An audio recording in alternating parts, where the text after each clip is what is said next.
Was Aaron Swartz a hacker or a revolutionary silence too soon? He wasn't an ordinary kid. By the time most children were playing video games, Aaron was teaching himself to code.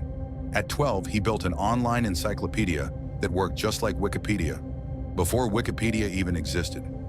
At 14, he helped create RSS, the technology that lets you read news from across the internet in one place. By 19, he co-founded Reddit, a website that would change how millions shared ideas. Overnight, he became a millionaire. But Aaron didn't care about money. What he cared about was freedom, the freedom of knowledge, information, and the internet itself. He believed that ideas should be open to everyone, not locked behind paywalls. To him, information wasn't property. It was a human right. And that belief would lead him into one of the most controversial acts in digital history. In 2010, Aaron entered the campus of MIT with a plan that would test the limits of power.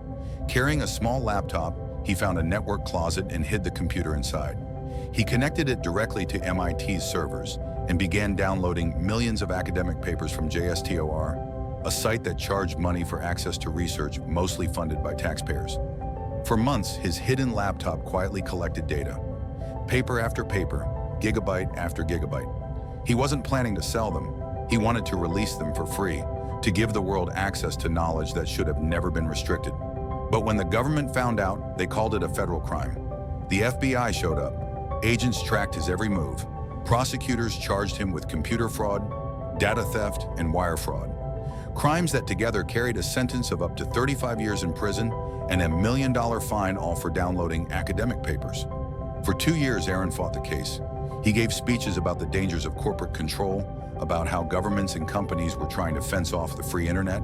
He warned that the web was becoming less about sharing and more about surveillance and profit.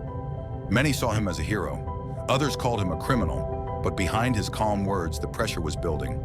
The case dragged on. The government refused to back down. Friends said he was exhausted, beaten down by the weight of something he never meant to become. On January 11, 2013, Aaron was found dead in his Brooklyn apartment.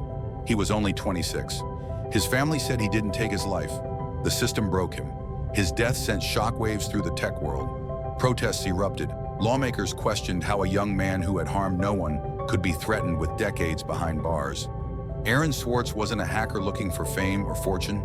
He was a visionary who believed in an open, equal internet, one where ideas could move freely without barriers.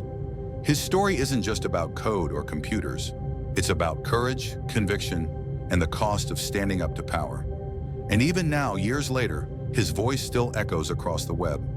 A reminder that knowledge once shared can never truly be silenced.